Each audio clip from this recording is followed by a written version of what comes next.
repair anything.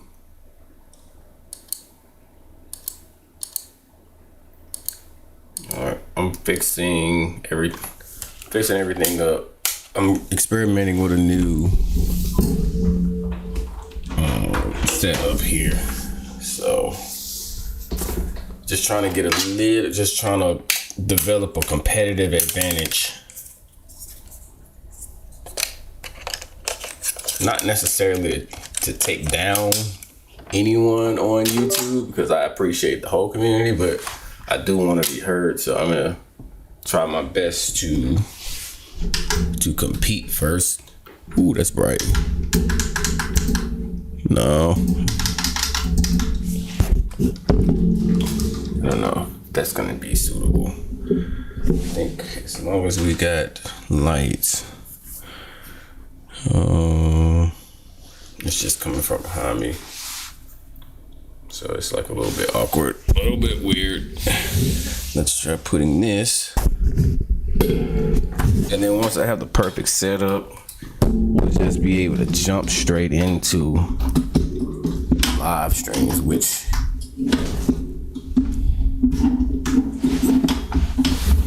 to me is where I want to be. I think I can just put this on my desk and then put it behind.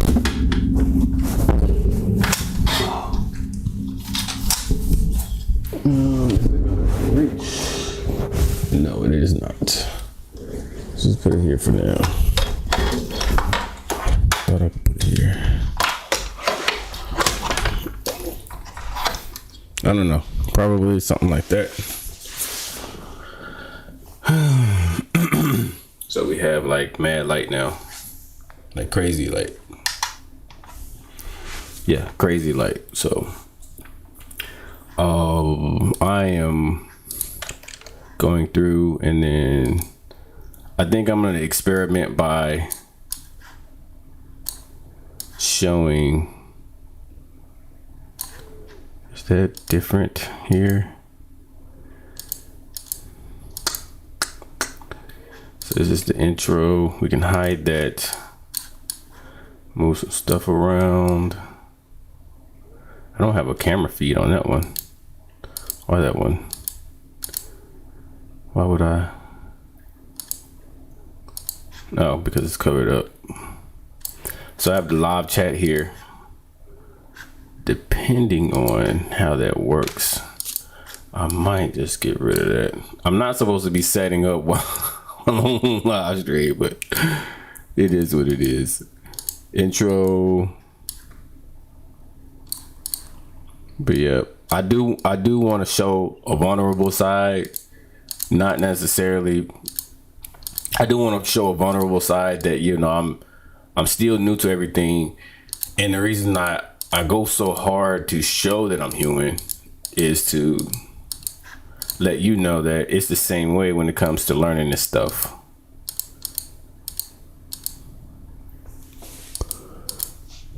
All right, I think I'm ready. I thought I was.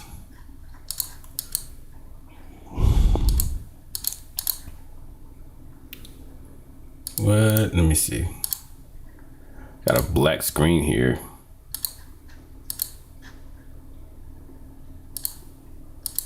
Nope. There we go. Oh, and I'm out of focus. And this is falling. So we'll get started. We'll get started in 5 minutes because I was a little bit slow. But let's just aim this toward me. So I've been taking some pointers from John Hammond and how he changes things up. And I was like, well, why don't I add some text? Why don't I add a space? I'll show you what I mean.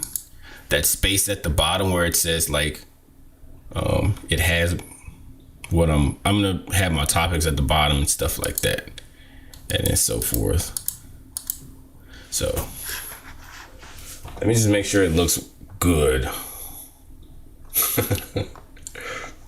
Yeah, I just like, for me, it's like, it doesn't have to be perfect, but it has to be enough in my head so that my message gets across.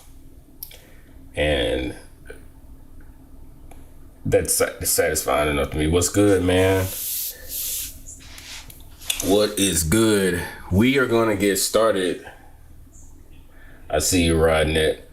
I'm going to get started. I'm going to turn this off so I'm not distracted. And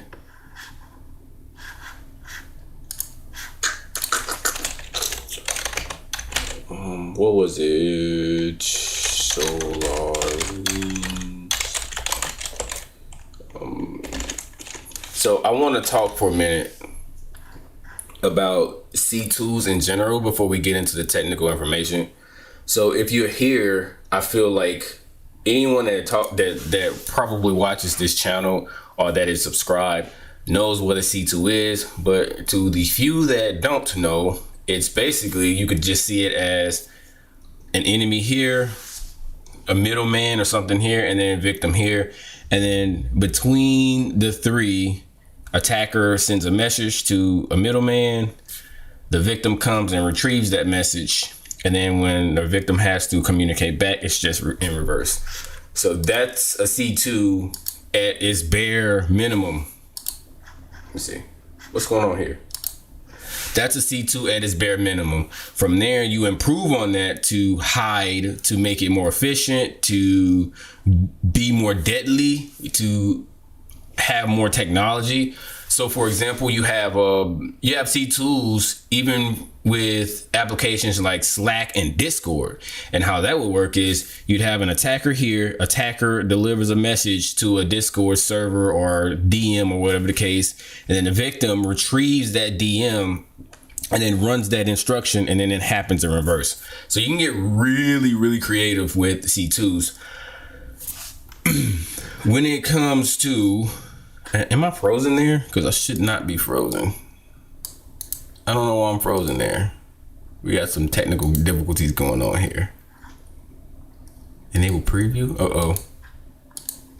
I don't know why I'm frozen there. Maybe I have to restart. It's like the theme of the channel.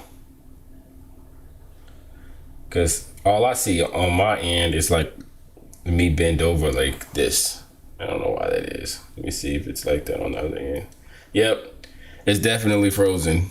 So I'm gonna kill the live stream if I. Let me see what's going on with this thing. Why, man? Okay, there it is. It had to refresh.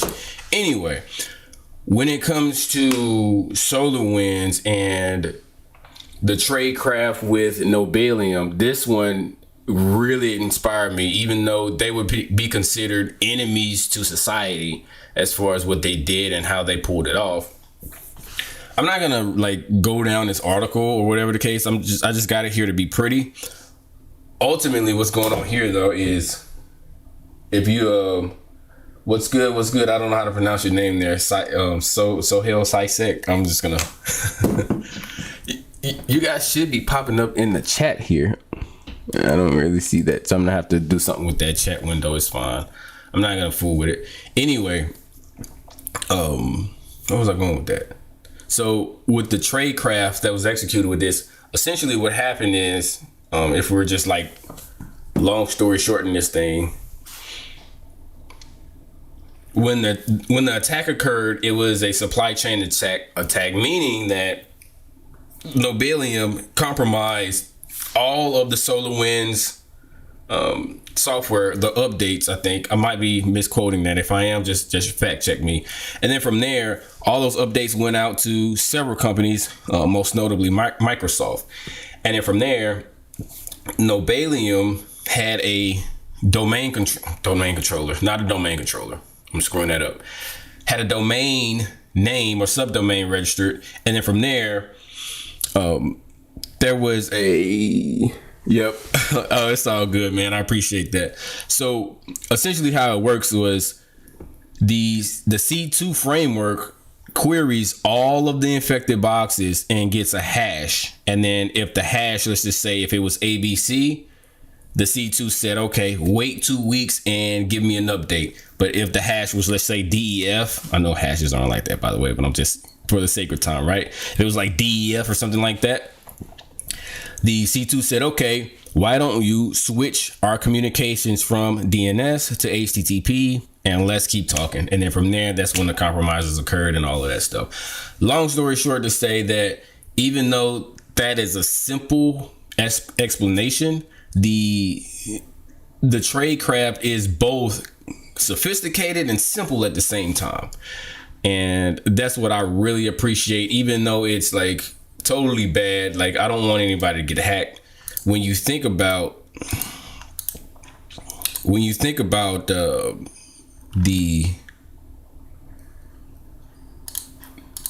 what went into making that happen, like that's like super crazy, man.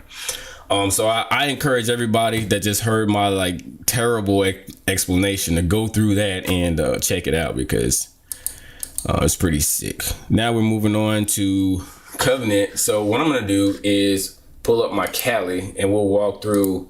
I don't think I have Covenant installed. If you don't want to see me install something, you might just want to come back. I'm here for the Python content.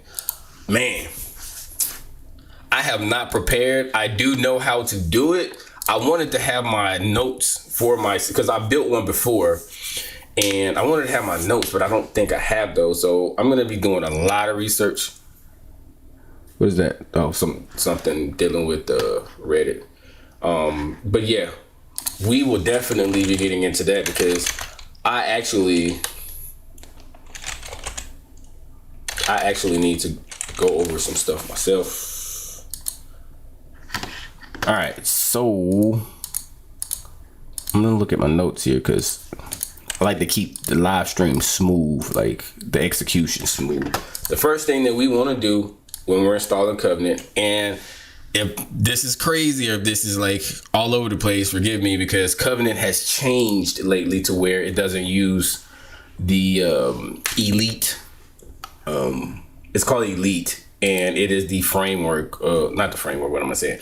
The web interface. So it's a little bit new to me, the new one, but you just say git clone, git with a damn just make sure that updates in the, yep. All right. So I want the font to be like mad big. All right, that's cool. Googling is part of the process. Yeah, so my live stream yesterday, you know, I went into it expecting a challenge, but like some of the stuff that happened, I forgot some crucial steps. So I'll probably do that live stream again, where it's like, I'll go through the process of making sure my malware is clean when it comes to being detected before I put it on the box.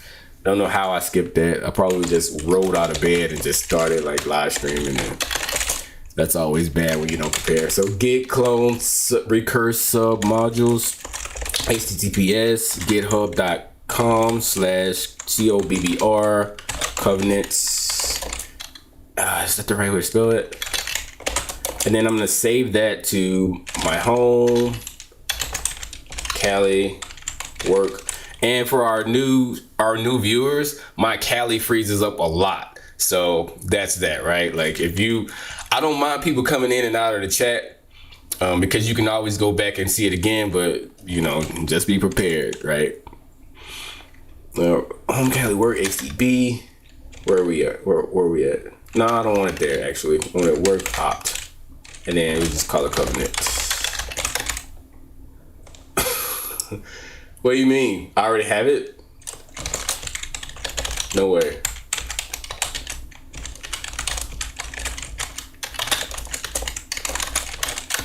Okay, I already have it. But if you run this command here, then you should be golden there. I don't know why my live chat is not working on the screen. That's a little bit frustrating. I guess it doesn't matter. We'll fix it in the next one. So I CD'd there, which would be step 2. Step 3 would be Docker, and I might already have one built. T Covenant. No, not yet. We got a CD into the Covenant folder within Covenant. And then we say docker build T covenant, and then present working directory. Permission denied. Yeah. So we just have the sudo. Oh, we don't want to sudo clear. You want to sudo that. So so let's see what happens.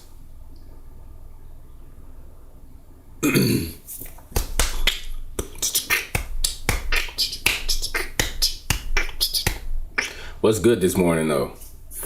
I gotta go to work, and I'm not exactly stoked about that. But we do exciting work at work. But I would say that it's not like 100% pleasant to be around people that aren't focused like me. So that's why I really enjoy doing these live streams, because people are passionate. Have you done health on HTTP? Ooh, is that a Linux box? Because I know that it's perfectly legal if we were like in private and I can tell you, but like I don't want HTTP thinking that they're gonna get a dime from me, because I ain't got it like that. But essentially, yeah. So I'm gonna tell you with my Hack the Box grind, I've been 100% Windows. So I think that might be a Windows box if I'm not mistaken. I don't know. Maybe it is. Maybe it's not. But I was like, let me just focus on Windows. That way I can bring something to work. So I'm gonna 7443. I'm copying notes. Yeah, I'll use that. Ports, we'll put it on 80. They have another port parameter here, and I don't understand. Let's just do 443. 443, 443. Name, covenants. So I have a video on how I approach Hack the Box machines, but essentially what I do is if it's an active box, I don't go in and just like try to prove a point. Like I go in and immediately go to the forums, because you can find a box that's a total waste of time. But it's not necessarily that it's a bad box. It's just if it doesn't fit what you want out of it, then it could be a waste of time. So for example, if you are just trying to learn, come on, bro. Error response is already used by container, blah, blah, blah. You have to remove it or rename the container. We can do that. Covenants. We can do that. But yeah, already in use for 443. I don't think it is, but whatever.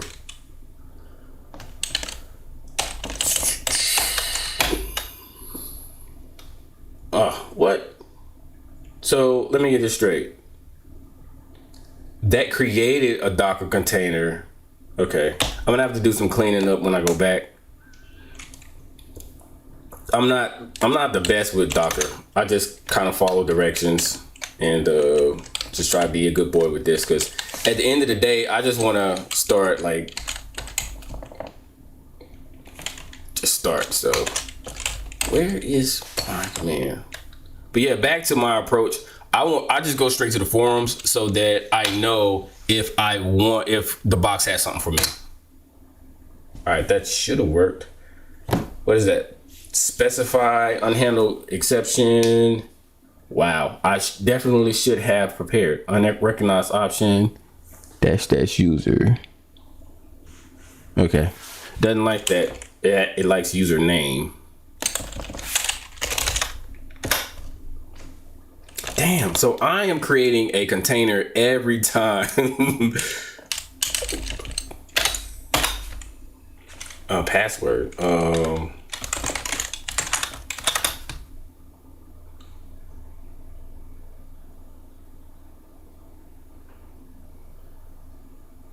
let's see if that, I guess that worked.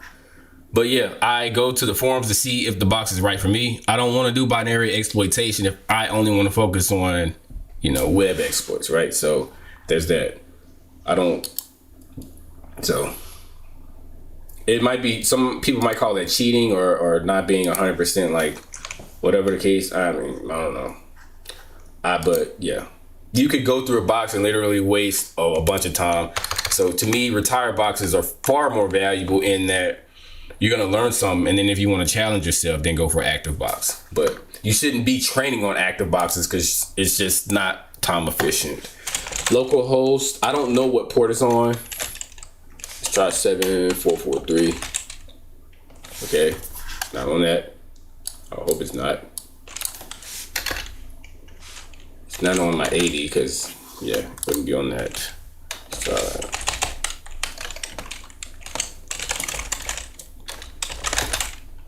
It's not on either. So let me see how this thing is running.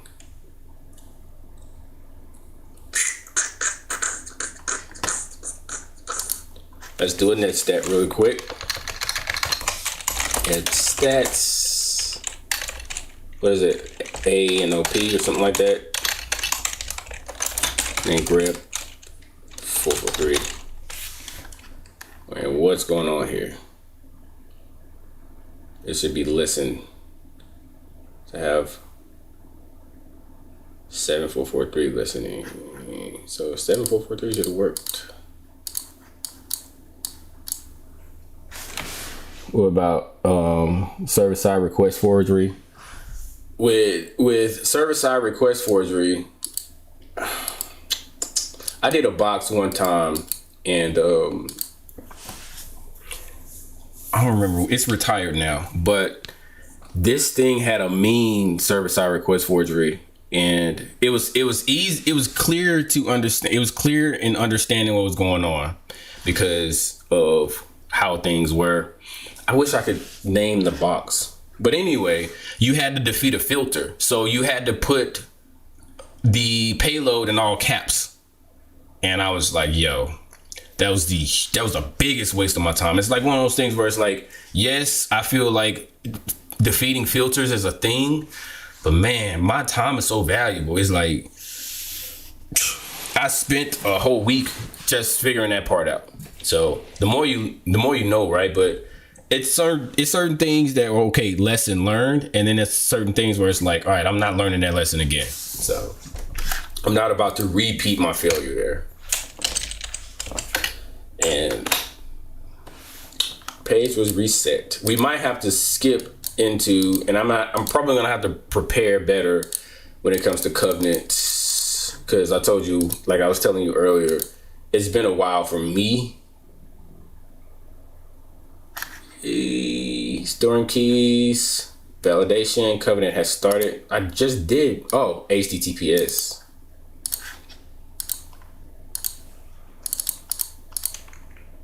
But yeah, stick around, man. If you need to come back for the Python portion, it'll probably start around 5:30ish Eastern time on my, or you just want to stick around and see some cool stuff with Covenant.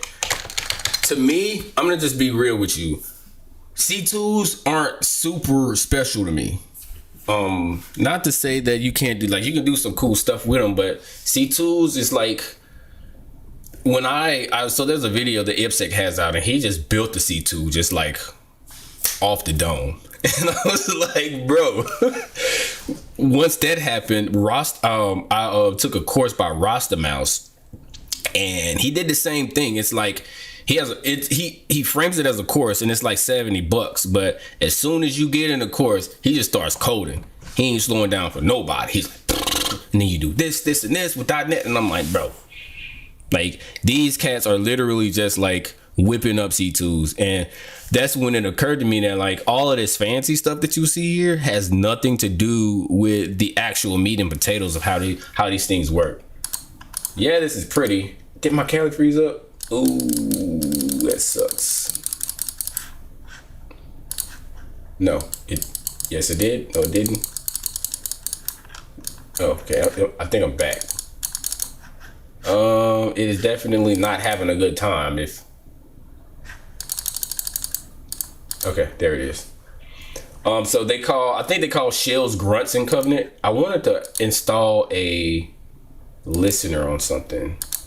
I don't remember how to do that. So let's just click around. But with all of this fancy stuff, don't get caught up into it. Essentially, you want to put an implant on a box, and you could see that implant as netcat, essentially, as far as what it's about to do. Now, obviously, it's a little bit more complicated than that, but there's no use in complicating simple things, right? You just want to put it on the box and want it to call back. That's all you want it to do. So call it a fancy implant or whatever people call it, an artifact. But that's all it is. Communicates over HTTP. Let's do something fun here. No, that's not try to go for fun, because that's how we go down rabbit holes. It's a little bit offset here. Ooh, it is a morning. All right, come on, bro. So that's all the boring stuff. We want to just get the implant. C#, I don't care about that. I don't care about any of that. Okay, how do I, maybe it's blocked right there. Does it want me to, I don't know what it wants me to do. I just want to be able to take save what is it, downloads? No. Themes, no, I don't care about that. Tasks.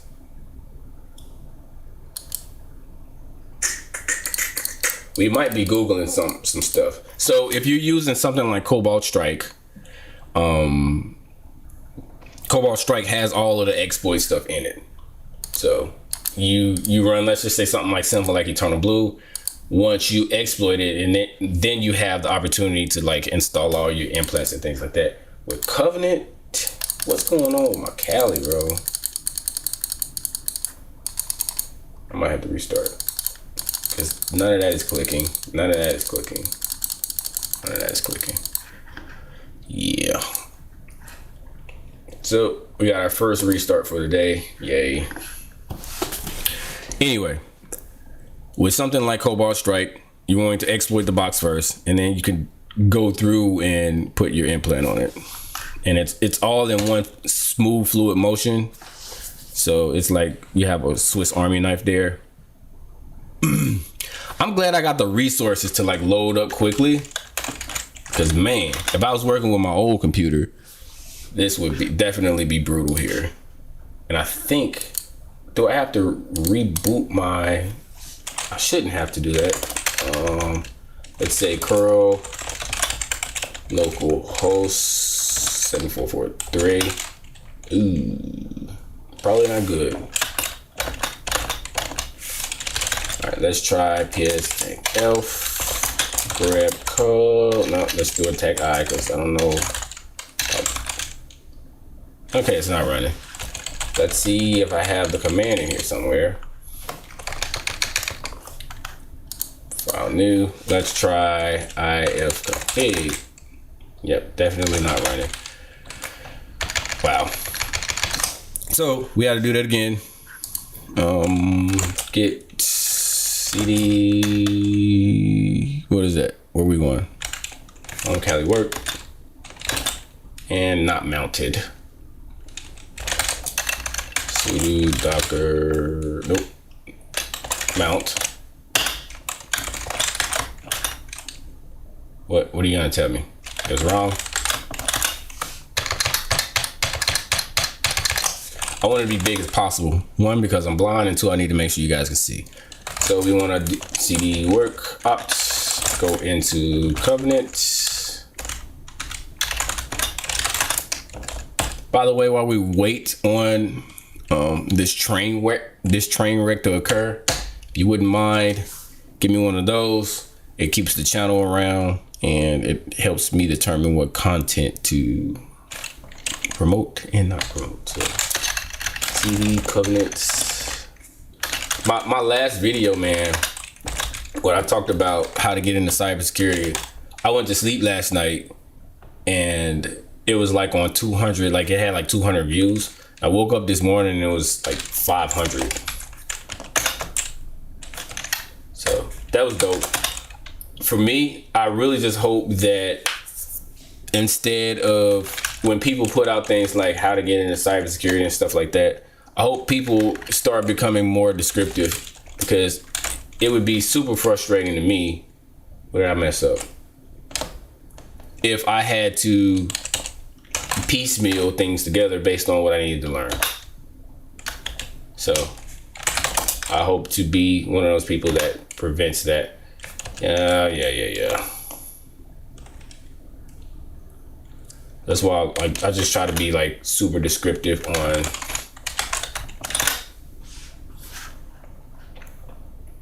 what you need, like this some of the training, and it's out there. It's not hidden. It's not hidden behind a paywall. The information is out there in some kind of free course. I promise you, all of it, everything that I named. So I don't know if I'm talking to anyone out there that wants a career. I'm not saying that it's easy, even though I put it in a thumbnail because I had this smile on my face. It was like, bro, I'm kind of lying about it being easy, but the information should be easy to find. But yeah, you're gonna definitely learning this stuff. You're definitely going to be a while on some of these subjects. So back in the Covenant, we're gonna log in. And then if we back up there, listeners, create. This is what I want. 8080. Why would I want to bind port, connect port, bind port, connect port, connect addresses? All right, I'm getting a little bit confused here. Name, we'll name it that. Connect port. If it's listener, all right. Bind port. I don't want it to bind to 80. I like to bind to 443 just to confuse everybody. Connect addresses. You should be connecting if it's a listening. Wait a minute. Bind address. All right, I'm just having a little bit of brain fog. It's morning. Bind address. If I put the listener on a box, that means the bind address would be me. And then the connect address would be the foreign thing. So let us put it on one of the Hack the Box machines. So we will, let's see, sudo HTTP. And then we'll go into another Firefox and then Hack the Box. I don't know, it should be still up from last night. Or yesterday, but it's probably gonna kill itself while we work. I'm just telling you what always happens on live streams. Like it's running, and then like you're into something super interesting, and then it commits suicide. So just please be aware of that. 10:10 2:13. Right now it's running, so that's good. We can say file, new tab, and then I think it's like EU1RM. All of that. Yep. And then just to double check. So we'll put it on that box. So what we can do is go back to Covenant. And if this doesn't work, we're gonna move on to the Python stuff because I'm super excited about that. Bind address, connect address. Connect address would be, what was it?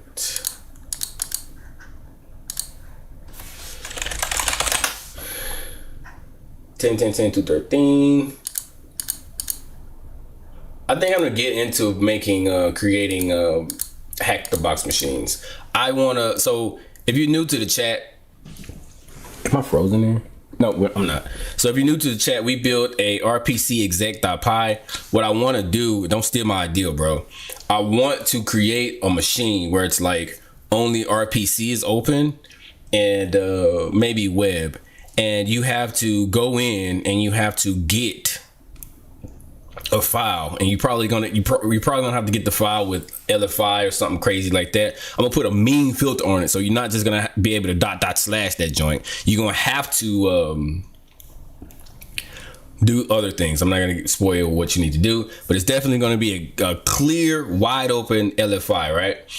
And you're gonna LFI around, and I'm gonna have to reference the file so you can go grab the file. The file is gonna just go ahead and contain the credentials for administrator. I'm gonna make a little bit of funny story for the background, and then from there it's like you're gonna have to build a tool to get into RPC to get a shell. And it's gonna be an insane box because you're gonna have to build the entire shell. So I wanna do that. Bind address. Connect address is gonna be 10, 10, 10. Yeah, that's definitely correct.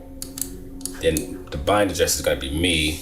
And I am 10, 10, 14, 13. Screw it, let's just call it 443. Create. Okay, I definitely did that wrong.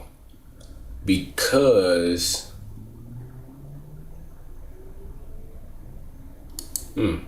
definitely did that wrong. So I'm gonna have to get some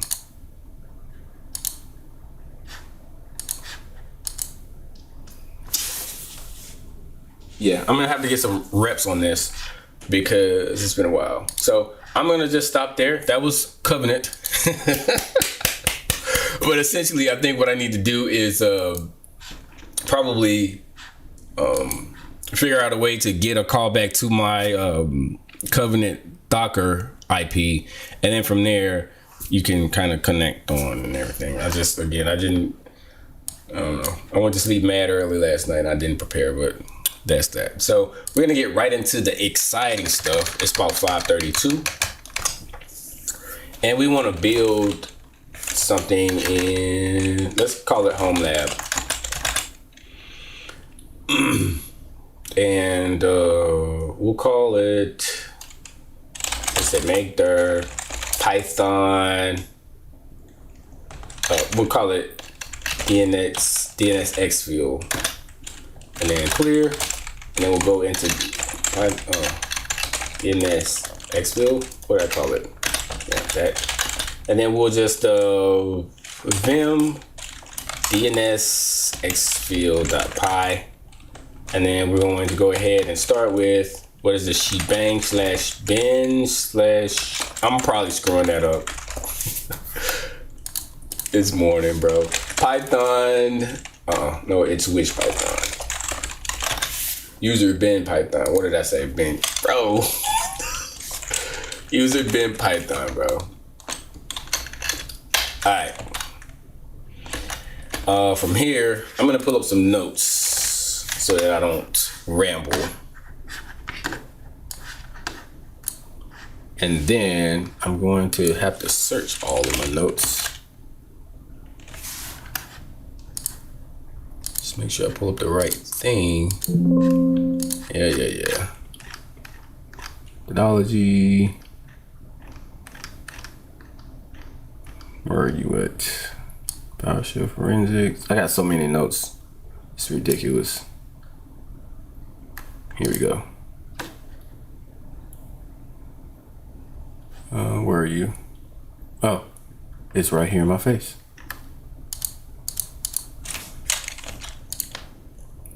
I think. Where is, so I have two versions. So I created a DNS version and I created a HTTP version. So we'll start with the HTTP version. So I'm coming off of notes here, so stop me if I'm going too fast. So from Scapy, all import star. This is bad practice. You never want to import star, but I'm doing it now because we only have so long. So I imported random because of things, and then I imported sys because we have to use the actual system. So from here, I'm just gonna put destination equals sys argv1. So with destination, what I'm doing here is, actually, let me not go too fast.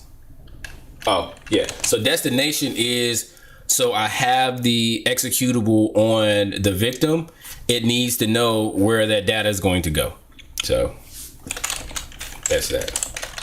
And then file location. I try to be verbose with my, what do you call them? Variable names, so that you know what they are. If I just put dest, it's like, yeah, some people kind of know what that is, but whatever. Clear, and we could just Python DNS Exfil. I didn't like that. Let's go. Let's just test it out really quick just to make sure we are on point. destination. Nope, you don't do it like that.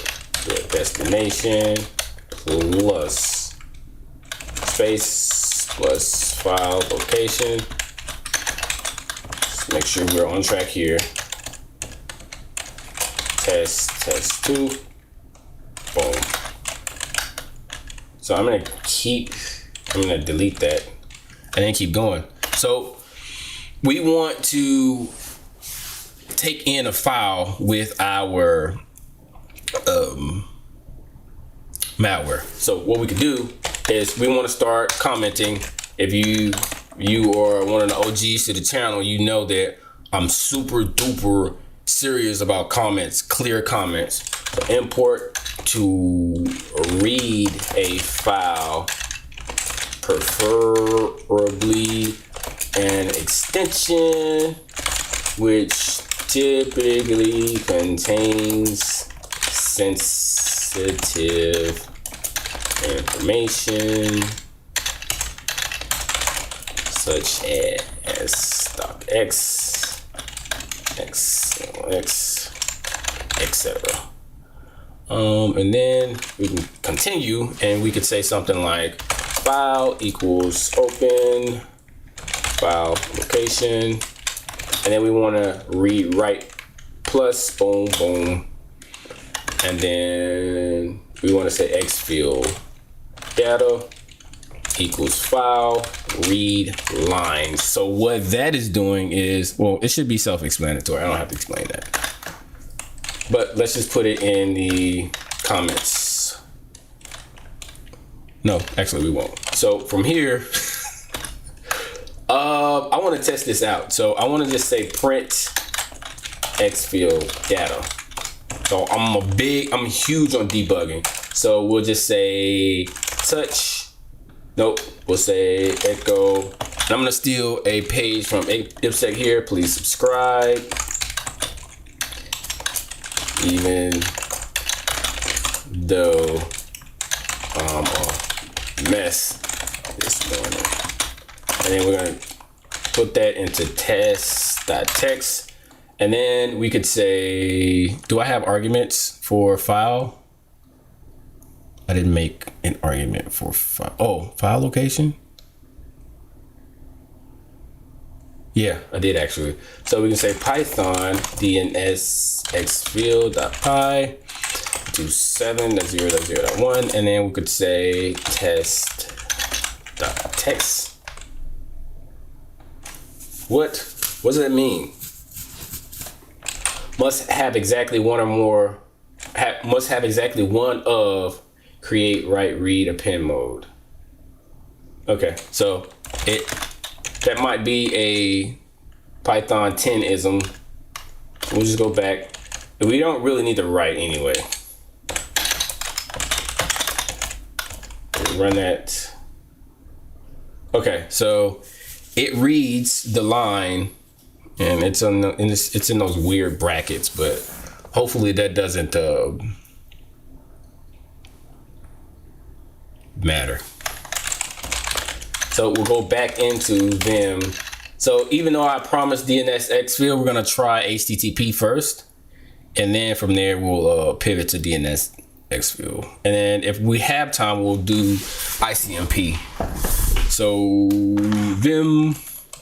By the way, if you try this and you just do if you're not careful, your intrusion prevention systems will block this, because it's going to look at the packet and be like, hey, I'm not an expert, but I know that text doesn't go there. Plain text doesn't go there. And they're like, nope, drop the packet. So just understand that you have to do a little bit more. I don't want to, and I say it because I try to balance the line between ethical hacking tips and actual weaponizable tips. This tool should just teach you how Exfil would work, but you got to do a little bit more to get things going. So we'll just say here. Oh, we won't do that right now. So we will say thank you to our print Exfil thingy, and then we'll say Now we're about to go into Scapy, which I haven't done Scapy since 2020. So bear with me, but I do know Scapy is pretty dope because you can create packets, and that's very good for red teamers. Then again, like I know your C2s are gonna do a lot of this stuff, like a lot of the work, but if you know how to do it and you know how to do it, you make yourself far more valuable. So to send a send packet, we want to, call our variable send, and then we want to start to put the Scapy stuff and TCP, so source port, and then this is where we're going to use the random, and then we're just going to get a random integer between the highest non-common port, and then we just want to go out to 65534. Actually, we don't want to go to 65535. If I see 65535 in my network as a defender, I'm instantly gonna think that's malicious. So it's like, what are the chances, right, that out of all the random ports you picked the very last port? So you don't want to do stuff like that, right? Destination port is going to be 80, and then for flags, we're just going to do an S here. I gotta be honest, I don't know what flags mean. I think flags has to do with, it has to do with the send packet.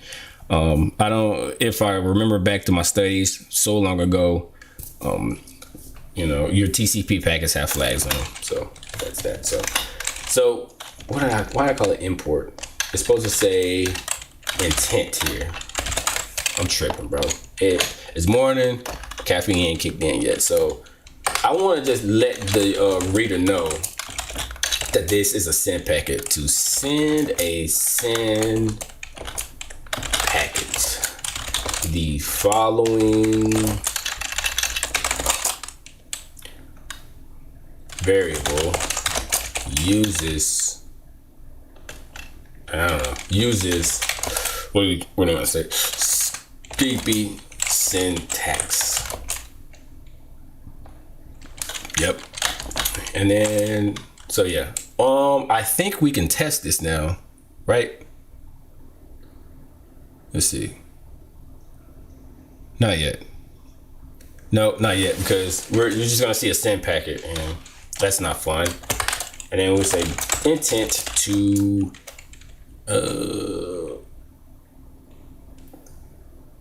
receive and process the send ACK packet. And then we'll just make our send ACK equals SRN, and then we'll just put send there. Now again, this is Scapy syntax, so if you're asking me what SR1 means, something dealing with networking, right? And then intent. For me, when it comes to scripting and coding and programming, I just hit the Ivy League button.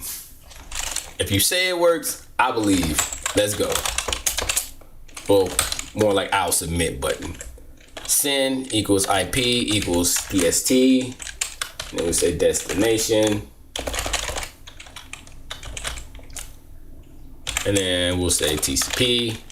And destination port here is 80. And then source port is when we have to get that send ACK back. And then we'll say TCP, the port sequence equals send ACK, TCP, ACK. Actually, I was supposed to change something really quick. So let me just do that really quick. Boom. I was supposed to change the actual title under there, so people are like, oh, what part are we on? Why are we still on Covenant, right? Where am I? ACK equals send ACK TCP SEQ.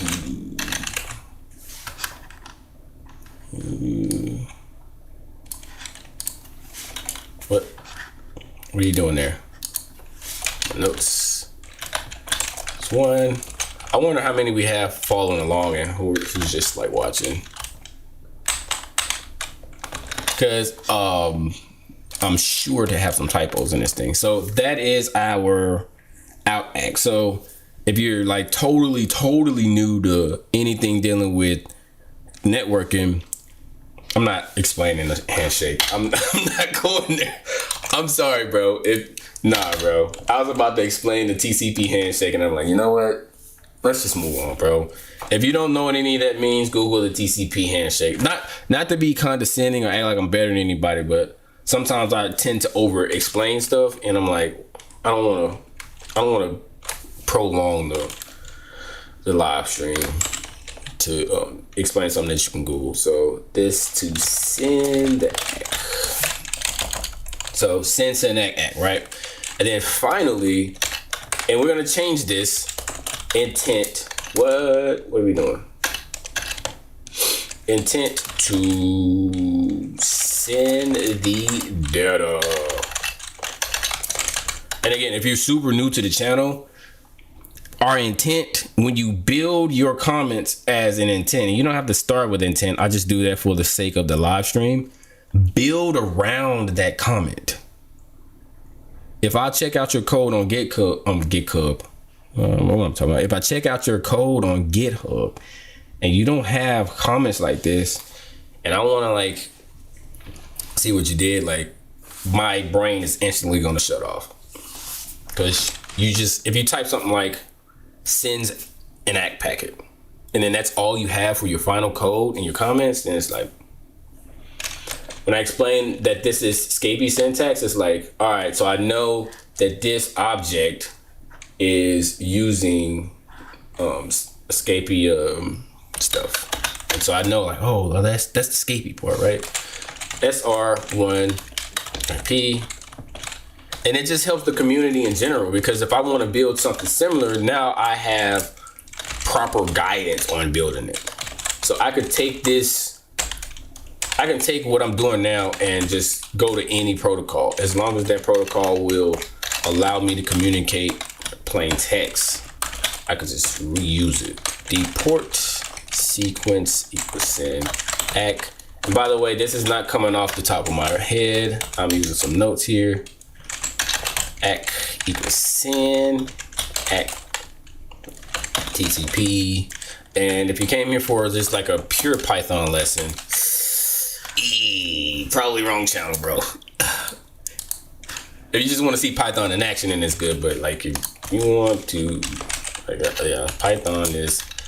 I'll tell you this about programming languages and scripting languages and such. Once you learn maybe your first 2 or 3, the hurdles that you have to get over, you just say, all right, I just gotta learn that, and I'll be fine.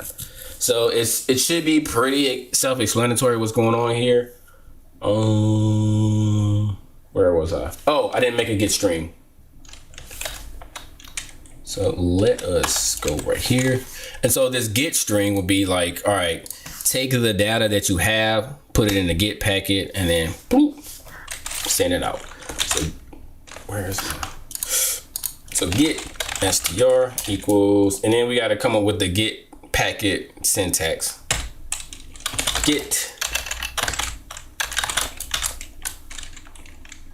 HTTP 1.1, and that's all we're gonna do for now, because I want to see how that looks. So I want to actually get my debugging on.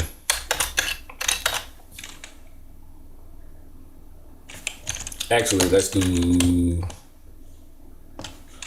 .join, and then it'll be Exfil data. Then let's make sure I got all of that correct. And then we need like 3 new lines or something like that. So you want to say carriage return, new line, carriage return, new line. Moment of truth. Python. Where's that? Outec.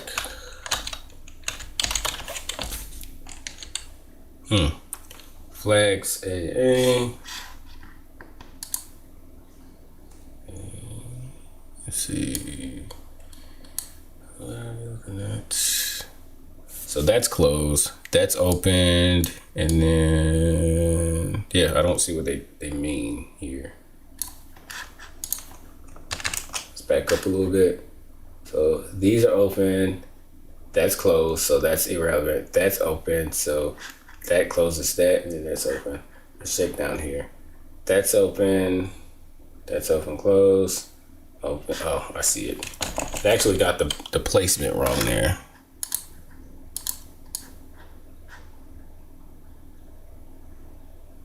No. That's right, because see, this one, yeah, that one matches. That one matches that one.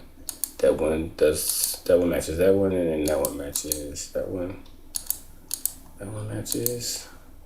That one matches. That one matches. So I don't know what they mean.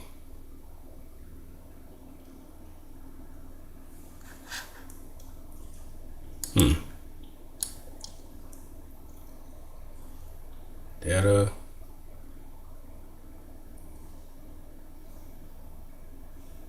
Oh, I screwed this part up. So this should say plus. Boom, boom.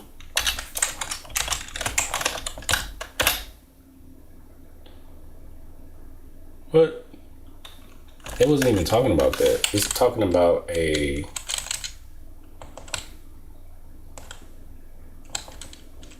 Oh, man.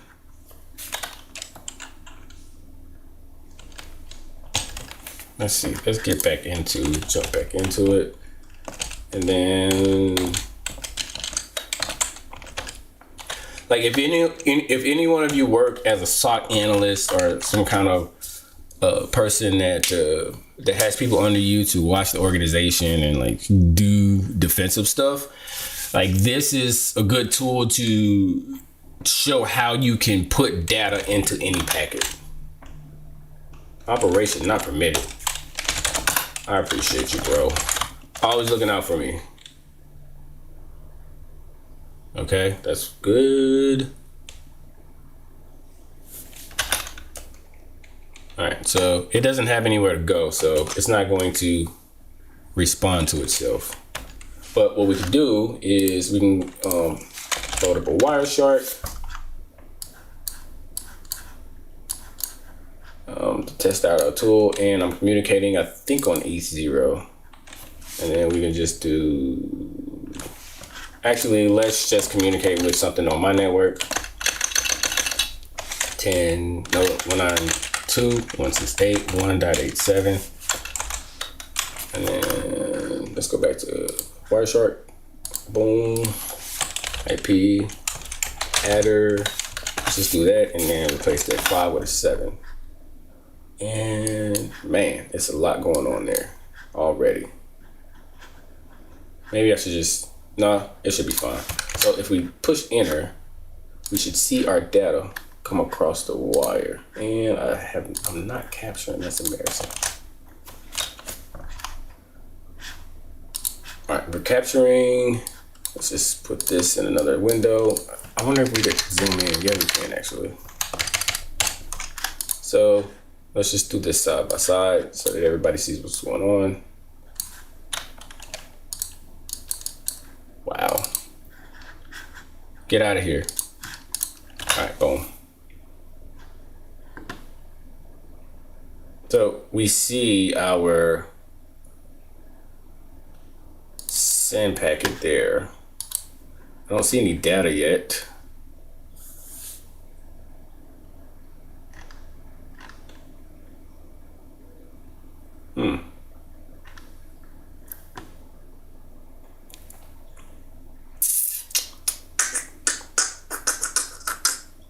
So there has to be, if the destination port is 80, I have to be listening on 80 to receive the, to start the next phase. So what we can do instead is, do I have Netcat on my other computer? I could start, how would we do this? This should prove it works. So I'm just gonna keep going because and make this into an executable, and then I'll show you how it works as we put it on the what is the box?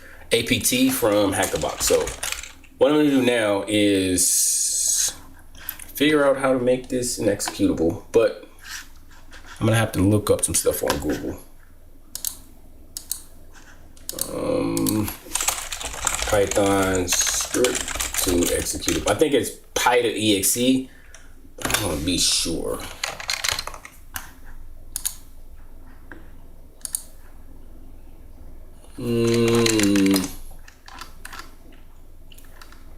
Auto py.exe.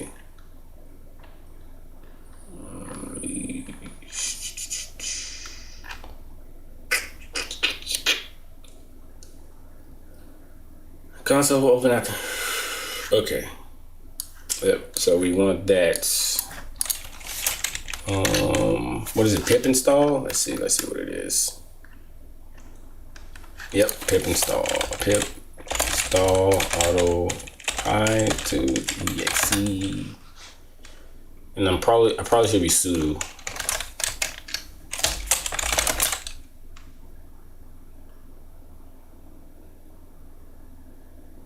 We'll see. If not, let's just hedge our bets in case.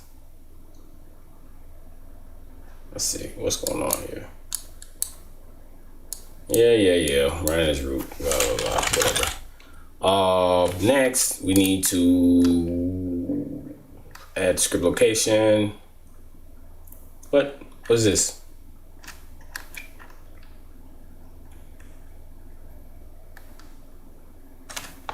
I don't know the actual. Oh, it's auto py to exe. Oh, it opens up as a. Oh, wow. Browse. It should be here.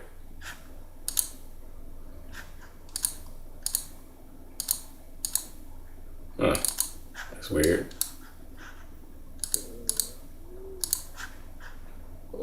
Console base icon. I don't care. And then convert.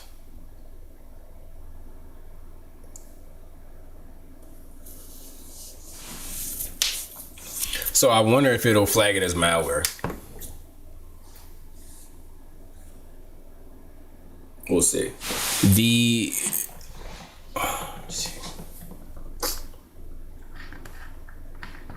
You can say thank you to this. And destination port, meaning we need to, wow. We need to listen. We need to go ahead and open up a listener on AD. Python M80 address already in use. How?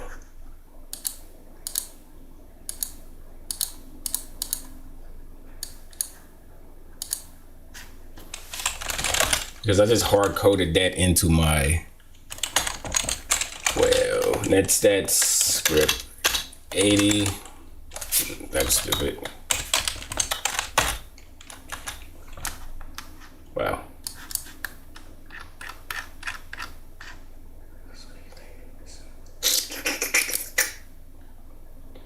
Oh, it's probably that Docker thing. Let's see.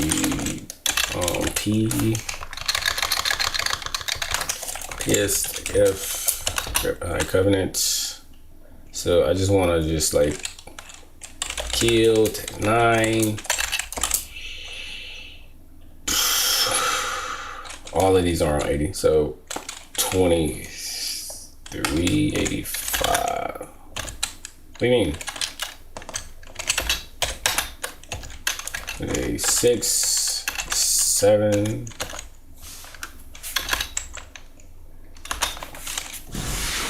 No such process. So we should now be able to listen on 80. Yep.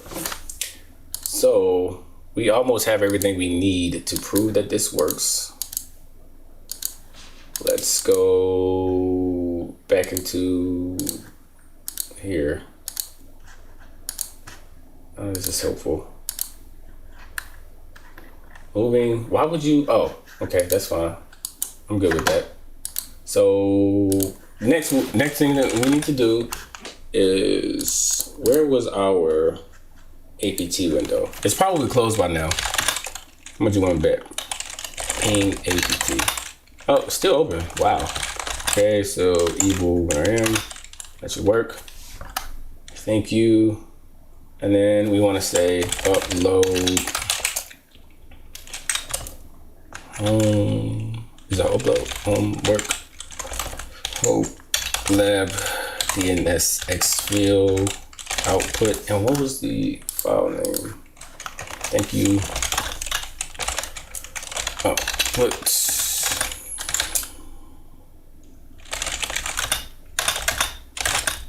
DNS Exfil clear. And then I just want to do a, what is the command type? Output. Or is that a directory? Wow. Oh, this just got complicated. I just want the binary. That's all I want. File, DNS, Exfil. Okay, that is what I want. So I'm gonna move this up out of here. I probably shouldn't have actually moved it. I probably should have copied it. Shenanigans, bro. Output. All right, we're good. Now we want to see if this is going to execute. As always.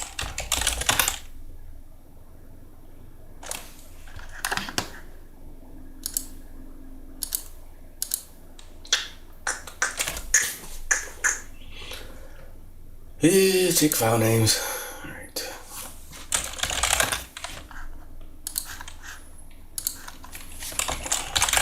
Instead of doing all that, let us, where is that being served?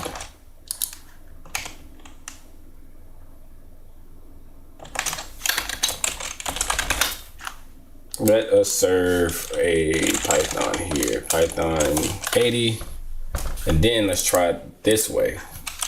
So we get HTTP 10.10.14.13 / DNS Exfil, camera move, and I knock down my light.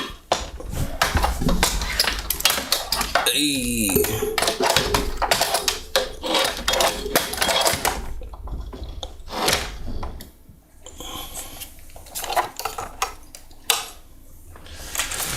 Exfil, and then it's like, oh,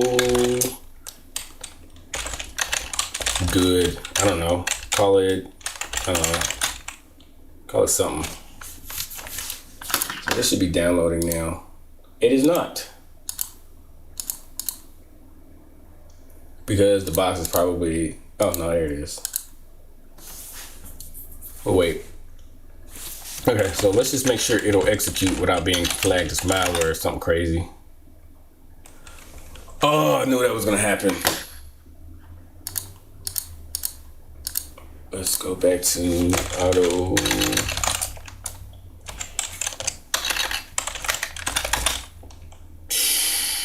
DNS Exfil. Auto.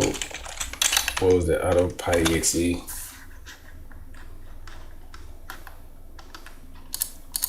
Advanced. How to generate. Windows specific version file. I don't know if I'm gonna do that. Special options.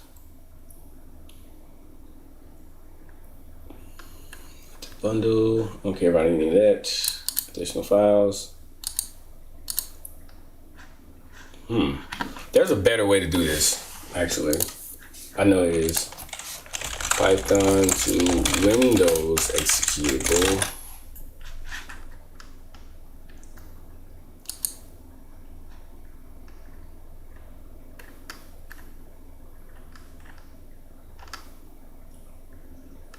What is that?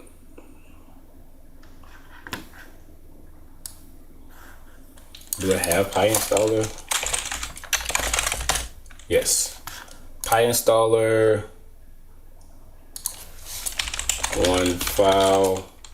DNS Exfil.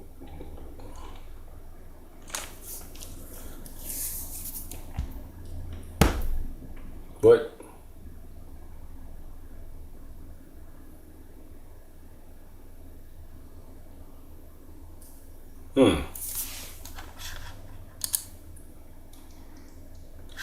Let's see if there's Python on the box, because that would save us a lot of time.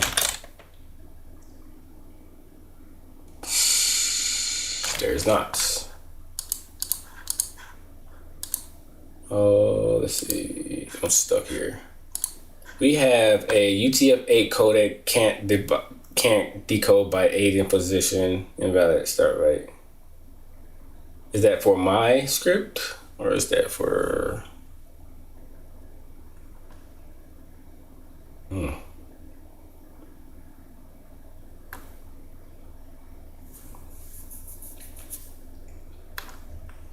Really? Okay, so let us, because I'm running out of time, so I'm just gonna open up a Ubuntu and then just do it that way. But just know that there's a way to make it into an executable, and then once you create the executable, you can just put it on a Windows box, and then you can Exfil stuff. And you can do it. You can do it relatively quiet if you know what you're doing, or if you like taking it bit by bit. But yeah, figuring that out. We're already over an hour now. Figuring that out would not be worth it. But if you have some time at home, just go ahead and figure out how to make the executable, and just do it the right way. Don't be me.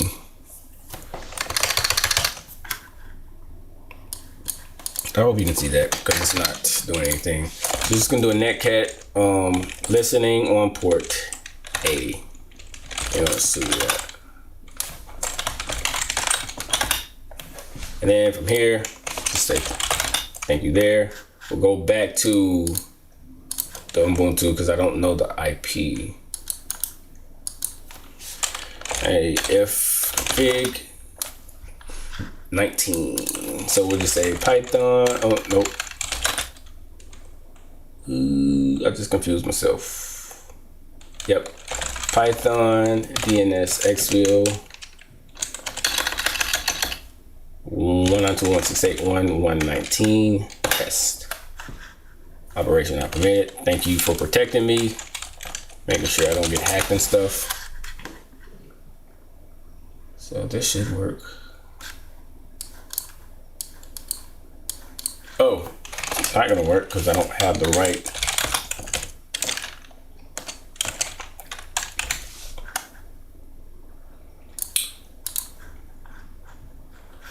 So let's send that. Desk is not defined. Yeah, I know. But if you go here, we should see. We got a connection. It had to get it because it sent a packet.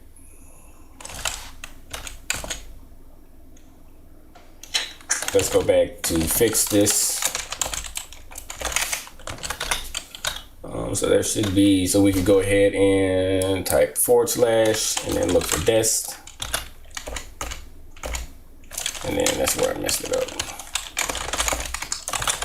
I wanted to do Exfil, but I wanted to do DNS. I'm calling it DNS and it's really HTTP. So let's not confuse the viewer here. So let's move DNS Exfil. We were going to pivot to DNS Exfil, but it's just taking too long. .py. As a matter of fact, we're not doing that because that's just pointless.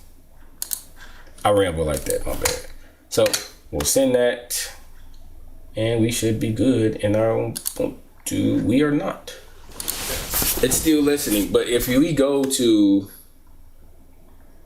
oh, that's not the right, that is the right one. If we go to Wireshark, right?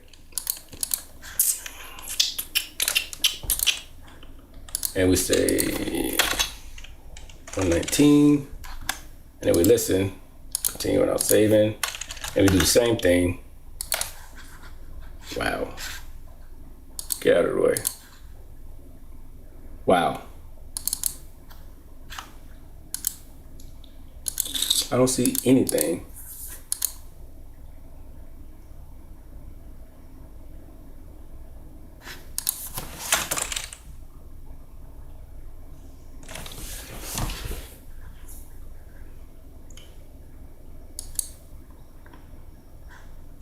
We got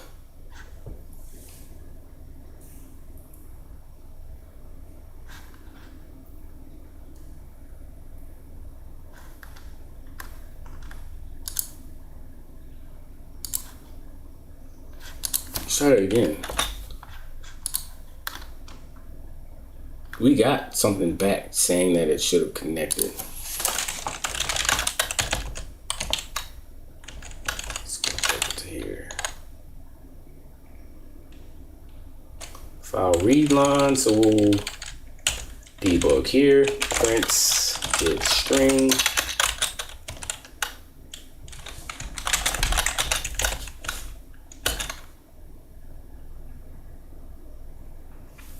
Sent 12 packets that time. And it's connecting with something. It's a lot easier when you're not on live stream and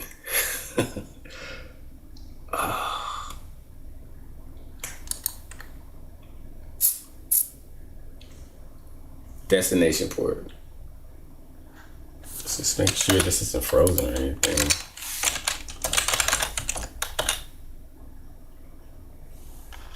And then we'll just do next stats. B grep v Unix, I think.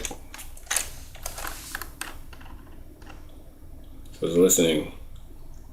And then if I just did a curl HTTP 192.168.1.119 or just anything. What happens? Okay, so it's up. So when I do that,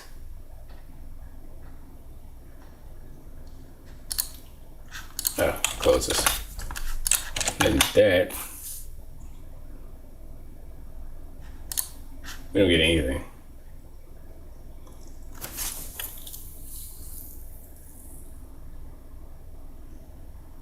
There's a handshake that goes on. Maybe it's because it's not accepting something. But I should get something in Wireshark. Let's see. Is my filter working? No, it wasn't working the whole time, bro. That's embarrassing. See what I was saving. Filter wasn't on. All right, so let's try it now. Yes, here we go. We should see, please subscribe, even though I'm a mess this morning, and the packet. So there you go. So if you wanted to exfil and hide, first of all, you would have to make this a better packet. So you go, nope, not there.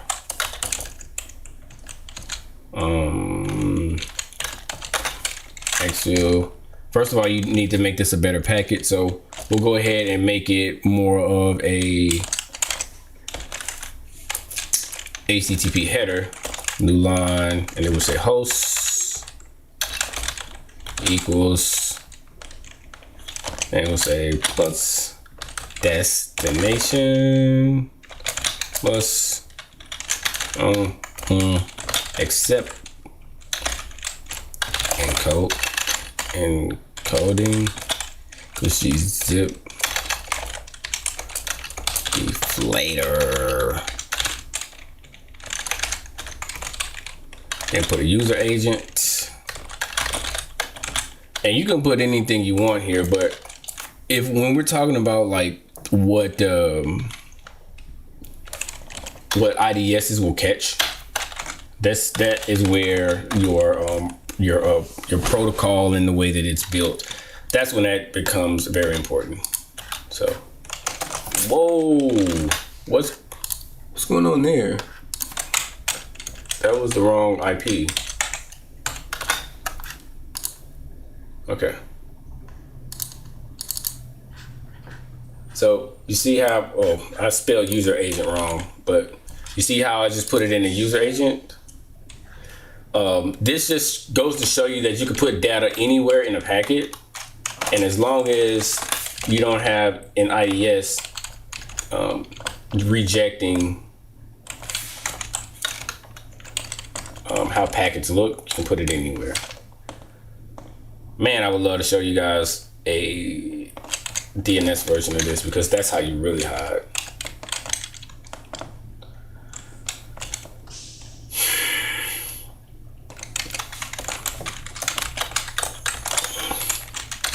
And then from there, as far as taking the data and making sure that, let's do something a little bit more fun than, let's just say this Cali was our victim box and we wanted to do Etsy password.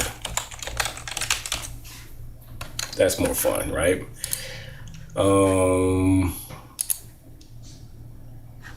Yeah, I don't know what's going on with that netcat and why it's not respecting, giving me any respect there. But we're definitely connecting.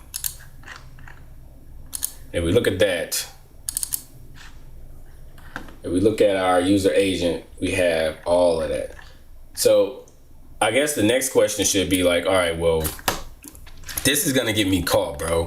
If the blue team is looking at the packets and they see any of this, they're gonna be like, yep, that's the enemy. So how do I make that more stealthy? And I'm glad you asked. So what we could do is, first of all, we would look at how to create base 64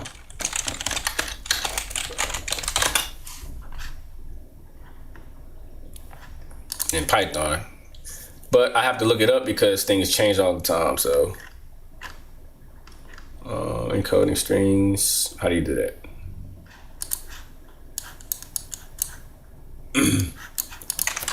So what you do is you go back to your event or whatever this is, and then before you do Exfil data, you just do message. I'm just typing what I see here.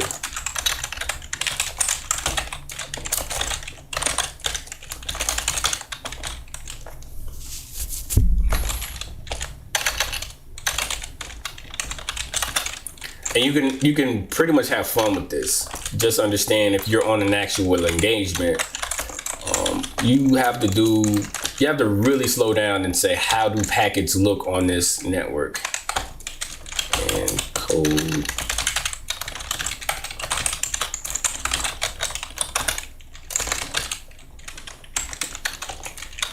If I would have just got up and set up, I would have showed you guys how to like sweep an entire computer for sensitive files, package that up, and then ploop, extend it. Base 64 bytes. What? Why would I do that?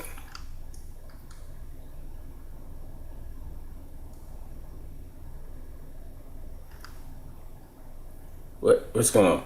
You encode it, and then base 64 bytes. I don't know. Maybe I'm just gonna hit I believe on this, because maybe it's morning, maybe I'm not following along well. T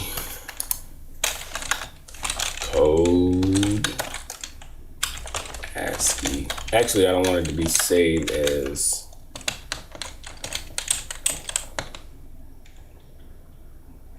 and then join Exfil data. Instead of that, we'll just do like base 64 message, and then clear, and then we'll run it again, and then to no surprise, we'll see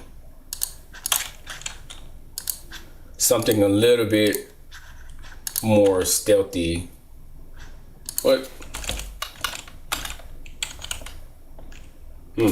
I need to add some, what's the name? Some import base 64 at the top.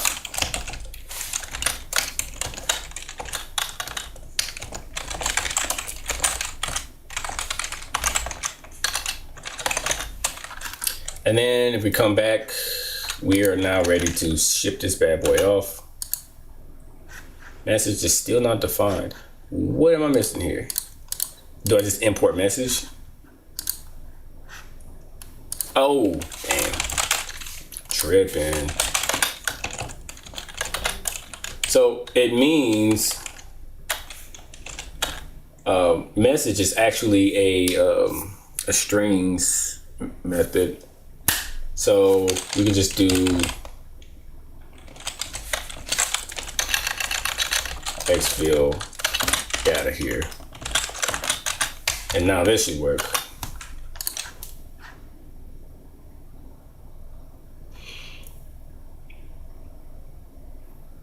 List object. I don't have a list. What do you mean? Oh, yes, I do.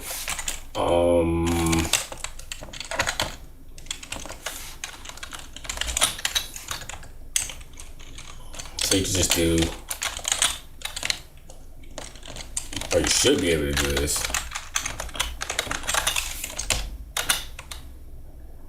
Yep.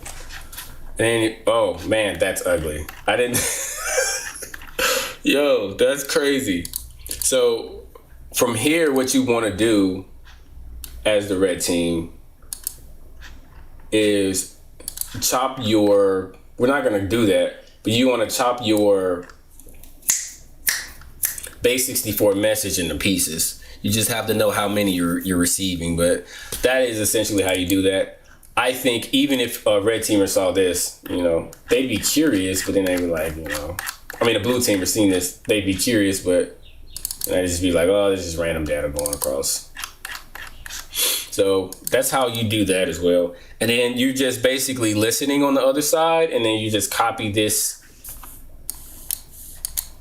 and then decode it, right? So those are a few, but just wrapping up here, and I'm still calling the DNS Exfil, right? Let's see if I have that in here by any chance. This DNS Exfil is far more fun, and it's far more applicable to real world. I might have it in one of my files on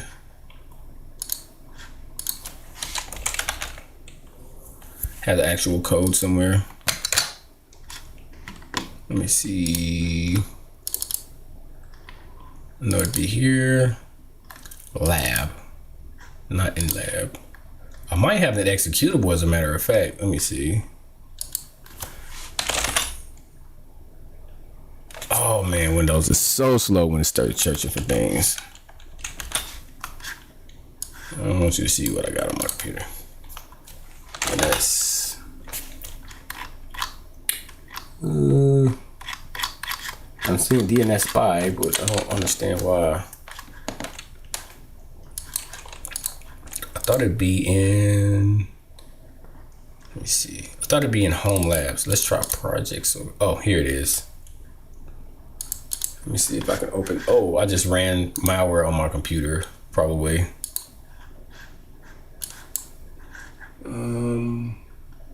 Okay, here is the DNS version.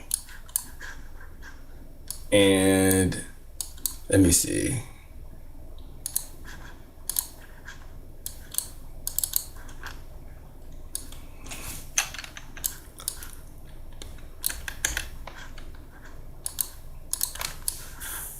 So here's the DNS version, and you have some stuff here. Let me see. Yeah, so we're just gonna copy this code and paste it in, and then it should work. Let me go back.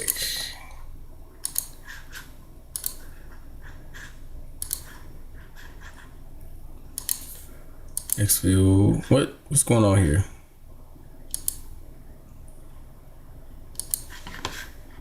Oh, dang, it's in my face.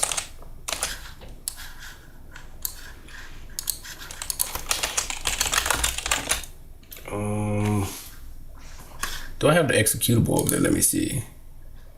Don't see that executable.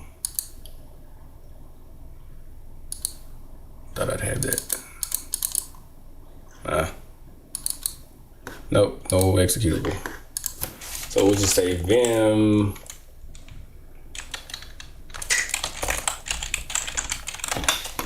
and paste this.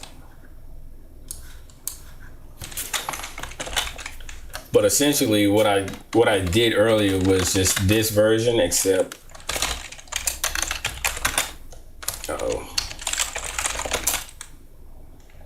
what?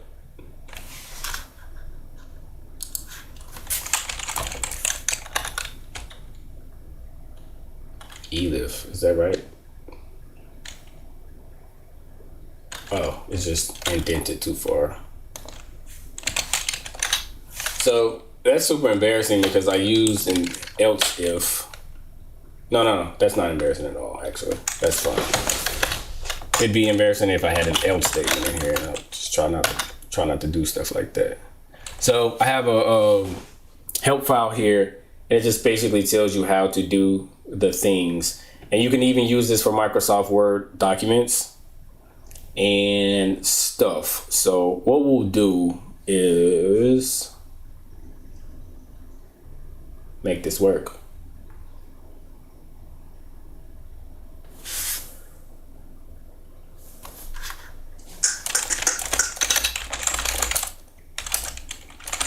P server, and we'll just serve it on 80.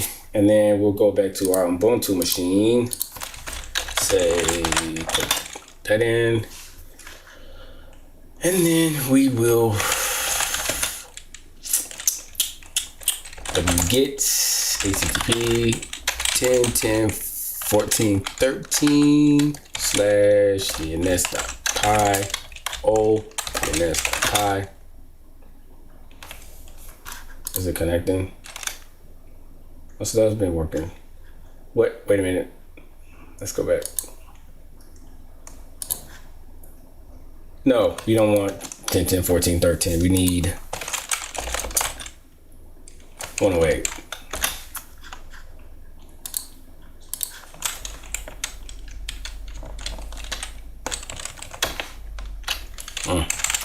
Two, 168, 108. And then once we get that, we'll just take a look at it just to make sure everything went over. You got to be kidding me.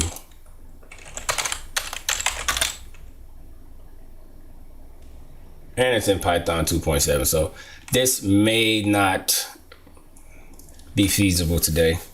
Man, that's disappointing. Let's just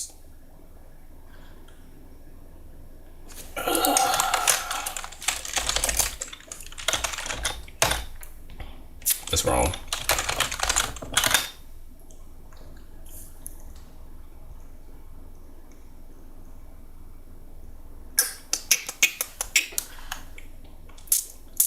So what we're gonna do instead is we're gonna pretend that we're the victim then, since do I have Wireshark on here? No, I don't.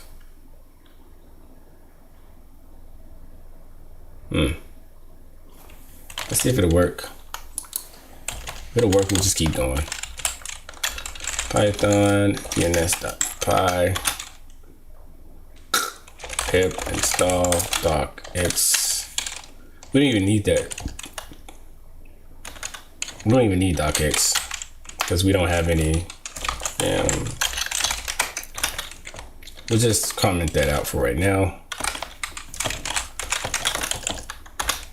Okay, so it likes everything that it's seeing, so we'll try.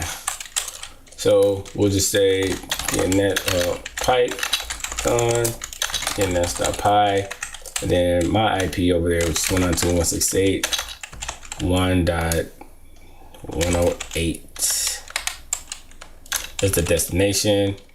And then first, before we do that though, we need to just make an echo. This is sensitive stuff. And then, I'm gonna pipe that to data.text. And then now we want to run Python DNS.py 2.168.108, and then T data.text, and then the port that we want to listen on is like, let's just say 4444. And then we should be able to do something like this. And then if we go back, see what happens. What? They have an error. Let's see what's going on. Probably should have put better error handling in here.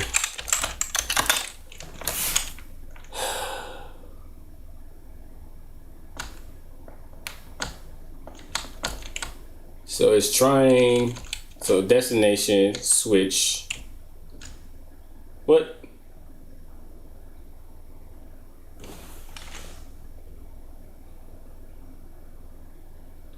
Switch equals D. Switch equals T. Let's just take, I'm not sure if this is what's screwing it up, but we'll just comment that out.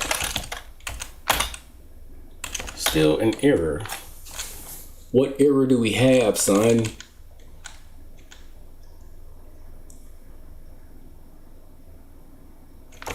Let's see where it gets. So we'll just do some makeshift debugging here.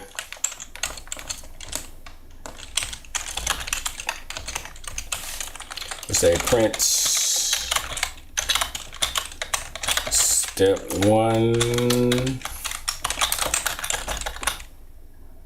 Did we get step 1? So it opened the file.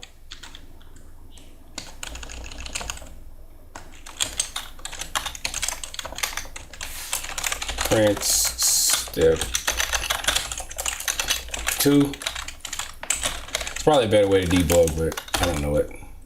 So I got the step 2. So it read the lines and all of that. Print step 3. It got to step 3. So it's got to be something in Scapy here. Got to step 3.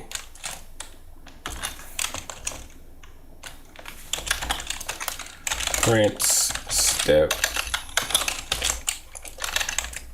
4.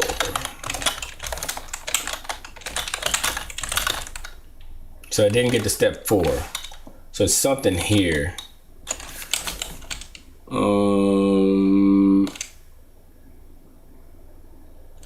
So what I'm going to do is I'm going to take this. I didn't change anything. It's something dealing with, like, once you convert it.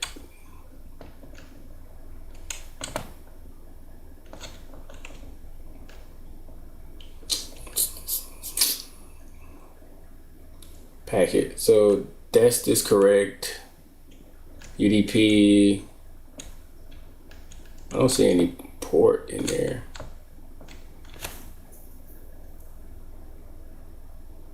Let me make sure that the syntax is correct.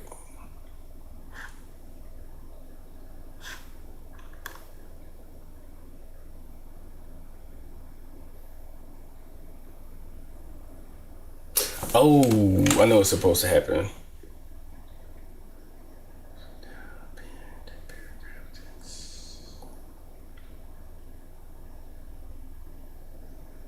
I screwed something up. So I moved something around that wasn't supposed to move.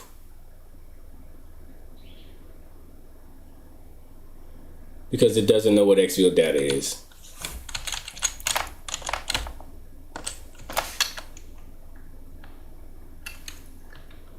So, oh, it does actually. It knows here, and then Exfil data here.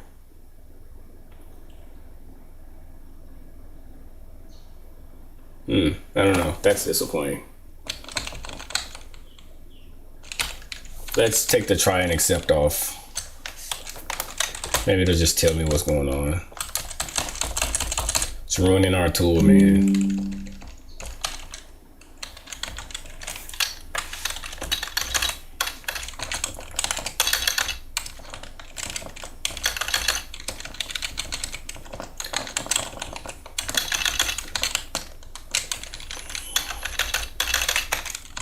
Oh, that's the indent.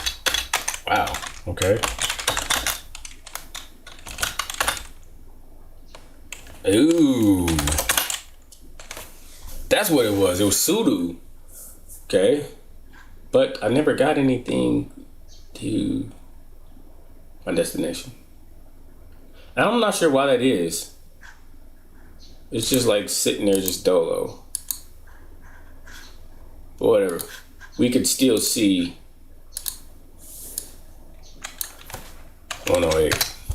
If we did like a, let's just do, you know what? Let's just do a TCP dump.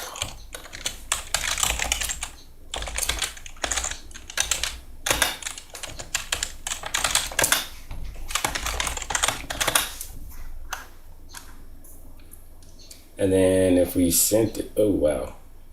There's a lot going on there. Just ignore that. Let's go back to, wow, that's a lot going on. But if you go to, let's see, back to our Ubuntu and just run that again. Can't you like do like port 454? Can you do that? TCP dump.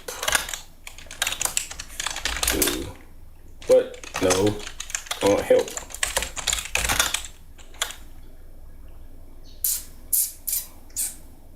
Can you do DNS?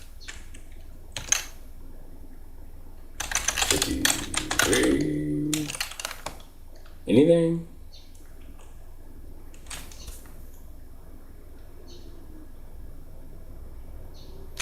Let's see how to do that on Google.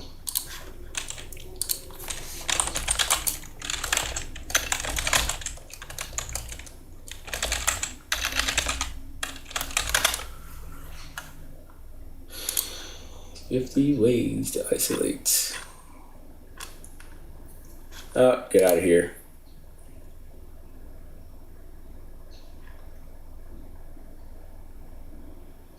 That doesn't work.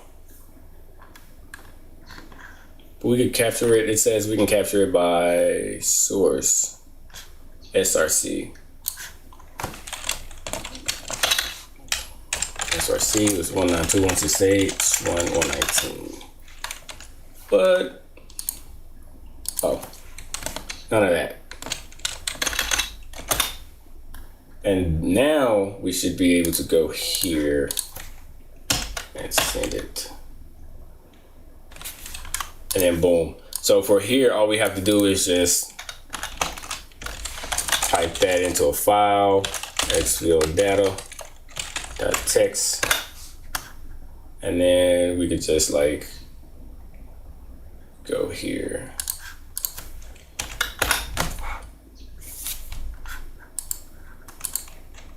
I think that worked.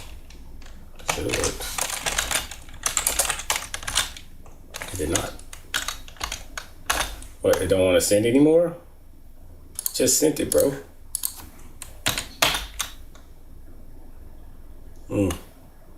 Not sending anymore. I didn't change anything that it might be getting blocked or something, I don't know. But we got, this is sensitive stuff in the packet. So there's your Exfil. Oh, it's finally coming through now.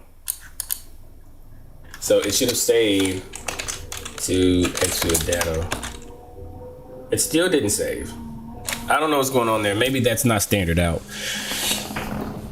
But you do things like that and you can get data off of a system very stealthily. So that's going to be it. I ran way over time. It's almost 2 hours and I got to get ready for work. Anybody got any questions, anything you want to talk about before I am out?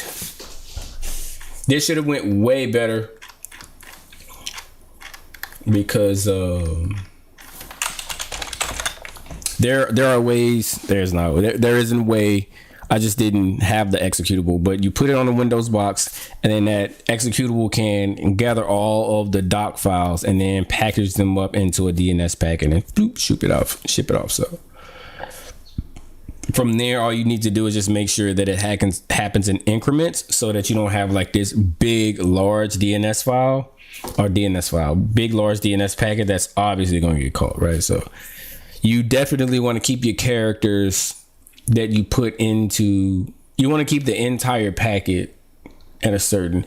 So I typically, when I do a DNS Exfil, I want to keep my field, I put it in the data field, and I want to keep that field under 70 characters. Preferably it'll be like 20 or 30 characters, meaning that if I have data consisting of, I don't know, let's just say 100,000 characters, yeah, it's going to take a while, but it's worth it to be stealthy. And then once the data gets to its destination, and then you handle that appropriately. So yep, I've definitely beat a dead horse here. If you found anything helpful, consider liking and subscribing, and the Patreon, bro, because that's how real players play. Any matter got anything else before I'm gone for today?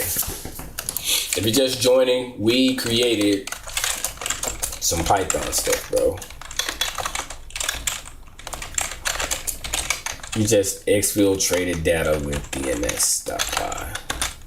So, are we coding the C2s? Woo! We gotta code the C2s in tomorrow's, because we had a lot of we stumbled a lot. We did code a exfiltration tool, and we did HTTP, and then I just copied over a script, as you see here, that is DNS. But the C2,